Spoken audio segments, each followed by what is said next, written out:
Welcome everybody, my name is Michael and today we're doing a quickie. That is right, with the crypto markets the way they are right now, there is a little bit of hope. There's a little bit of bullish sentiment that's returning. We're still in extreme fear at number 17 on the Crypto Fear and Greed Index, but that's better than 16 yesterday and 11 last week. When we take a look at Bitcoin, we're above 31,000. We were almost at 32,000. And when we take a look at the total market cap of all cryptos, over 1.3 trillion is better than where we were at 1.2 trillion. Apart from that, well, we're still generally in a pretty bearish market right now. So, there has been an investigative report of potential for 7 whales to move the markets. And this might have happened during the Luna Terra fiasco. So approximately $40 billion was wiped, and there was an investigative report by crypto analytics firm Nansen. They did an in-depth report on the fall of Terra, and they pretty much stated that there were 7 wallets that were pretty much destabilizing Terra based off of the algorithm. They stated, "We refute the popular narrative of one attacker or hacker working to destabilize UST. Our on-chain investigation revealed that a small number of players identified vulnerabilities early into the UST depeg to the US dollar." So between the 7th and the 11th of May, these whales lost faith in Terra. So by doing what they did, which was sell immediately tons and tons of it on the exchanges, the markets freaked out. And these 7 whales, usually holders who have millions or potentially even billions of dollars, they were able to move markets very quickly. As soon as the depegging happened with US Terra, it started falling 80 cents to $1, 70, 50 cents, and it got as low as 10 cents to $1. And the more that Terra was sold, the more Luna that there was. And with Luna quickly rising, Luna's value continued to fall, and now it's more than 99% down from where it was. It was close to $120 at its peak, and now it's in the 10,000s of a single cent. When we take a look at coin market cap, out of 19,667 cryptocurrencies, Luna right now is ranked number 2,806. That is a far cry from being in the top 30, top 40 positions not too long ago.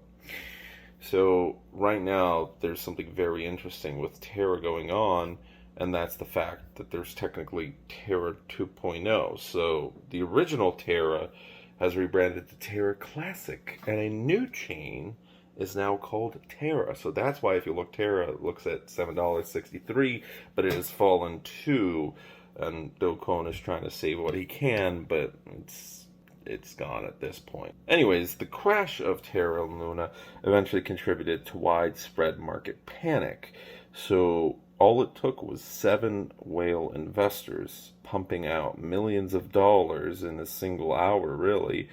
And then, before you know it, everything followed like a chain of dominoes. And that's all that was absolutely needed.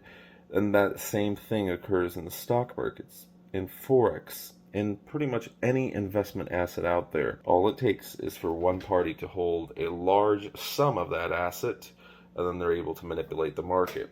And this happened in the early days of Bitcoin as well. There was only a couple holders, a couple programmers who were able to mine as many Bitcoins as they wanted. And in the days where 10,000 Bitcoins would buy you 2 pizzas, that same 10,000 Bitcoin could be mined over and over and over and over again very easily.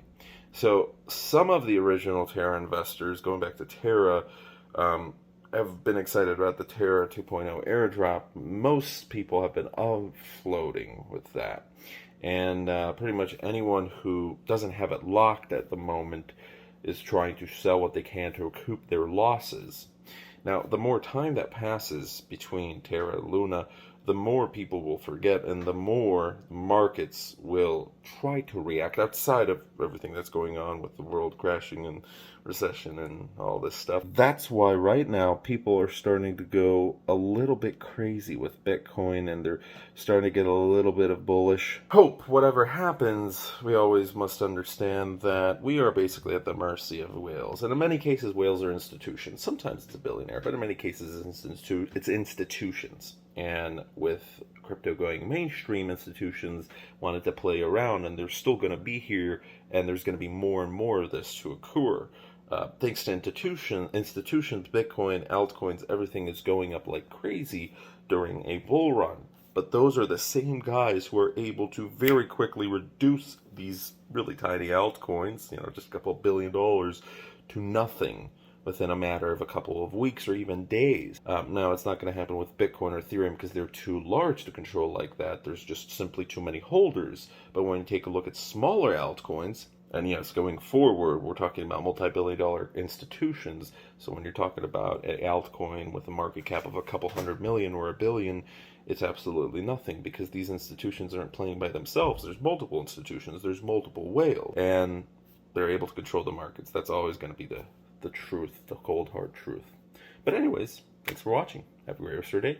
Peace.